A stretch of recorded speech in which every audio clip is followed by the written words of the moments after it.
বৃহস্পতিবার বসিরহাটে লোকসভা কেন্দ্রের বিজেপি প্রার্থী রেখা পাত্র সমর্থনে আয়োজিত রোড শোতে দেখা গেল বাংলার বিরোধী দলনেতা শুভেন্দু অধিকারীকে। এবারে পদ্ম শিবিরের পক্ষে সন্দেশখালীর প্রতিবাদী মুখ রেখা পাত্র। এদিন বারাসাতে পদযাত্রা করতে দেখা গেল বিজেপির নেতা কর্মী ও সমর্থকদের। প্রার্থী রেখা পাত্রকে দেখা গেল হুড খোলা গাড়িতে, আর শুভেন্দু অধিকারীকে দেখা গেল পদব্রজে চলতে।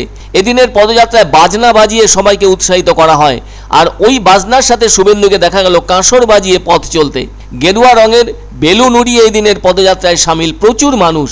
তবে বারাসাত জমজমাট শহর এবং ব্যস্ত অঞ্চল, ফলে অভিজ্ঞতা সম্পন্ন শুভেন্দু বারাসাতে রাস্তায় চলতে চলতে রাস্তার পাশে থাকা উঁচু উঁচু বাড়ির দিকে তাকিয়ে হাত নাড়েন মনোযোগ আকর্ষণ করতে, কেননা ওই সমস্ত উঁচু বাড়িগুলির বারান্দায় দাঁড়িয়ে রোড শো প্রত্যক্ষ করছেন তারা। আবার বিজেপি প্রার্থী রেখা পাত্র শুভেন্দুর মতো রাস্তার দুদিকে থাকা মানুষজনদের উদ্দেশ্যে করজোড়ে নমস্কার জানান। মনে রাখা দরকার, এই কেন্দ্রে 2019 সালে জয় পেয়েছিলেন তৃণমূলের প্রার্থী তথা অভিনেত্রী নুসরাত জাহান। এদিকে দলের অন্দরে তাকে নিয়ে যথেষ্ট ক্ষোভ থাকায় তৃণমূল তাকে এবার প্রার্থী করেনি, বরঞ্চ সেই জায়গায় ড্যামেজ কন্ট্রোল করতে তৃণমূলের প্রার্থী হয়েছেন বিধায়ক হাজী নুরুল ইসলাম। একটা ব্যাপার সেটি হলো সন্দেশখালী এবার যেন সংবাদ শিরোনামে উঠে এসেছে নানা কাণ্ডের জেরে। তার কারণ ওই এলাকার নারীদের প্রতিবাদী আন্দোলন। অন্যদিকে তৃণমূলের প্রার্থী হাজী নুরুল ইসলাম আবার নতুন সন্দেশখালী গড়ার ডাকও দিয়েছেন। তৃণমূল নেমে গেছে তাদের প্রার্থীর হয়ে প্রচারে।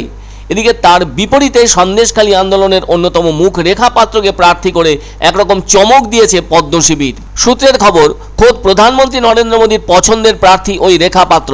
ফলে নরেন্দ্র মোদী যে এই কেন্দ্রটিকে কতখানি গুরুত্ব দিচ্ছেন সেটা রেখা পাত্রের সাথে ফোনে কথা বলে তা স্পষ্টই বুঝিয়ে দিচ্ছেন প্রধানমন্ত্রী। তাই এদিন দলীয় প্রার্থীর হয়ে বারাসাতের রাস্তায় রোড শো করতে দেখা গেল শুভেন্দু অধিকারীকে। এদিকে সন্দেশখালীর আরও একটি ভিডিও ভাইরাল হয়েছে। সেই ভিডিওতে বসিরহাটের বিজেপি প্রার্থী রেখা পাত্র রাষ্ট্রপতি দ্রৌপদী মুর্মুর কাছে যাওয়া নির্যাতিতাদের নিয়ে প্রশ্ন তুলেছেন। তার সঙ্গেই ওই ভিডিওতে দেখা গিয়েছে আরও 3 মহিলাকে, যদিও সেই ভিডিওর সত্যতা যাচাই করেনি চ্যানেল বাংলা। এ ব্যাপারে বিজেপি প্রার্থী রেখার দাবি, সন্দেশখালী আন্দোলনকারী হিসেবে যাদের রাষ্ট্রপতির কাছে নিয়ে যাওয়া হয়েছিল তাদের সাজিয়ে নিয়ে যাওয়া হয়েছিল, যার অর্থ তাদের পরিচয় নিয়ে সংশয় প্রকাশ করেছেন রেখা পাত্র।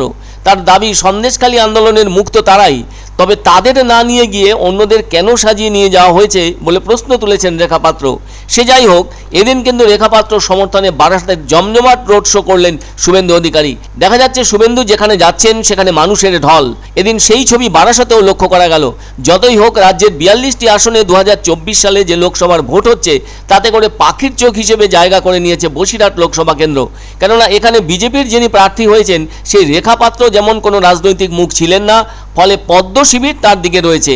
যে কারণে একজন সাধারণ গ্রাম্য গৃহবধূর সঙ্গে লড়াই হচ্ছে একজন অভিজ্ঞ রাজনৈতিক ব্যক্তির। প্রধানমন্ত্রী নরেন্দ্র মোদী নাকি মুখ্যমন্ত্রী মমতা বন্দ্যোপাধ্যায়, কার জয় সূচিত হবে বসিরহাটে, সেটাই হলো লাখ টাকার প্রশ্ন।